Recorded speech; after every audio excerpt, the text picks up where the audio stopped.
Where your treasure is, there will your heart be also.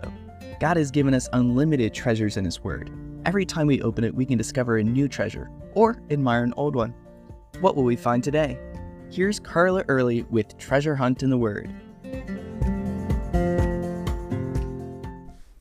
I'm not a gardener, nor do I pretend to be, but I grew up across the street from a square-foot gardener named Miley.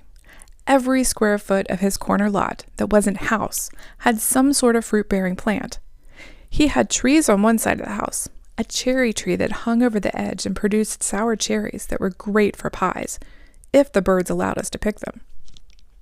A plum tree he had to cover with a blanket and put a heater in its branches in the winter, and I don't even know how many other types of fruit trees. On the other side, he had a few beehives to pollinate everything, but mostly he had grapevines. Scumpernogs, the kind you squeeze and the inside pops into your mouth and you swallow it. So when I read John 15, I always think of Miley, constantly out there working on his trees and miniature vineyard, cutting, pruning, artfully making them more fruitful. In Jesus' analogy in this chapter, he is the grapevine, and the Father, like Miley, is the one who cares for the grapevine. If you've ever taken a good look at a grapevine, it's not like a tree. It needs cultivation. I don't know how they did it in Bible times, but nowadays the main vine grows up, and the gardener will tie the branches onto wires for them to run along and grow around. Otherwise, they just run along the ground and probably rot.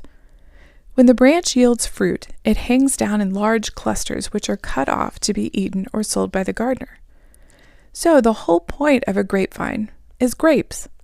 If a branch doesn't bear fruit, the gardener might fertilize it, cut off anything unnecessary, and give it another year.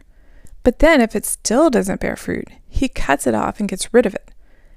If it does bear grapes, he still prunes it, getting rid of any extraneous growth, so it will use all of its nutrients on the grapes, not on extra leaves or new branches. That way, it'll produce more fruit. That's exactly what Jesus says about grapevines in his analogy.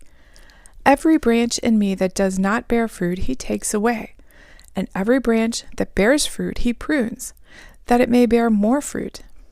In the church, which is connected to Christ, we find believers and unbelievers. The unbelievers are the branches that get cut off and thrown away. Believers get pruned. Now, pruning means that the Father goes to work on us, taking away anything unnecessary that takes our energy and focus, any wasteful behavior, even some things that seem good, but are getting in the way of what He wants us to do that's better. He may do this through a failure, a sickness, loss of a job or friend, material goods, or other disappointments. He may use Scripture to point out the problem areas. So in looking at it, both types of branches are gonna get cut, and that's painful. But one will be taken away from having any connection with Christ, and the other will get even more nourishment from the vine. Yes, pruning away things in our life may make us uncomfortable. It may even hurt, emotionally and physically, but it's better than the alternative, isn't it?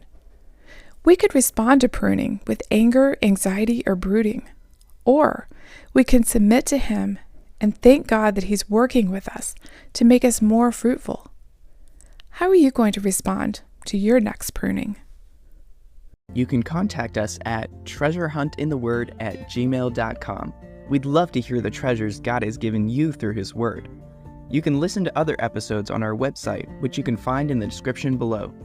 Thank you for listening, and remember, where your treasure is, there will your heart be also.